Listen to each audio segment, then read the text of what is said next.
talk about what cognitive load is and why it's so very important for us at the pre-K through second grade level. So writing is a way also to demonstrate what you have learned. Writing supports the development of critical thinking, really. Writing is used really more and more and more in our world as we use different types of communication, like I mentioned, texting and things like that. Writing is potentially the most powerful lever we have for building background knowledge and improving reading. Really, writing can uncover gaps in background knowledge that your students might not understand, and that might be preventing them from accessing grade level material. Also, some other benefits to writing is learning to respond to a text that you read by writing summaries and by taking notes. It actually improves reading comprehension. So you have to have those foundational writing skills and you have to have those composition skills. So what that means is that, for instance, if you had 0 foundational writing skills times 1, like a really great full set of skills for composition. So it's still only like a fourth of what you need to become a proficient writer. And so what happens is that if you overfill that working memory, some people call it like your cognitive load.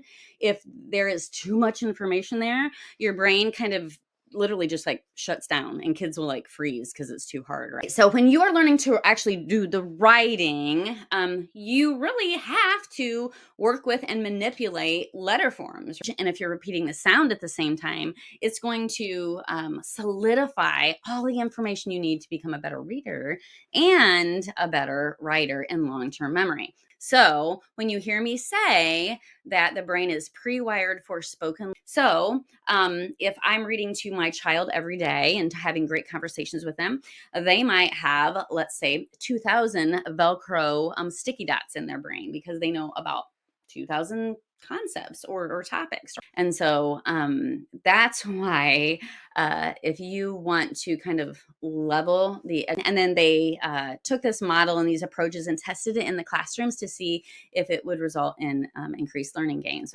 And you have to think, is the content appropriate for them?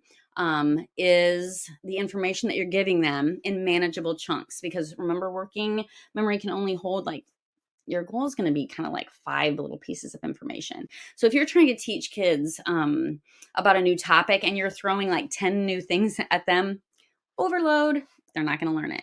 Okay, we're giving manageable pieces in an organized fashion so that's easy to stick to things we already know, and learning is going to accelerate. We have something called working memory, and you can't ask kids to do all these composition skills at the same time when they don't even know how to hold a pencil yet. Results from a recent administration of the National Assessment of Educational Progress of Writing shows that less than 1/3 of our 4th, 8th, and 12th graders can even write at a basic writing proficiency. So by the time they get to like middle elementary, when they actually could probably start using a writer's workshop approach, they don't have the foundational skills still. So it continues that approach to not be appropriate because we're working now with middle schoolers or high schoolers who still don't know how to write a complete sentence.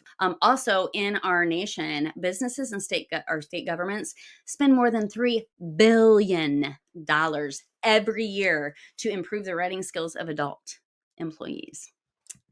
Is a problem.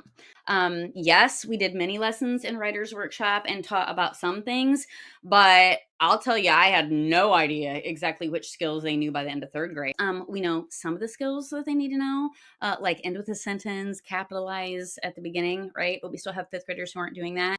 Under a Writer's Workshop approach, primary students are really expected to acquire writing skills in the same manner that they acquired oral language skills. A lot more recently with a lot of technology that has given us insights into the human brain and how kids actually learn to become writers. You'll understand more when you see it, but you'll have frameworks that have like holes, and then you'll have banks of activities that you can tie in with content you're teaching and plug those activities in.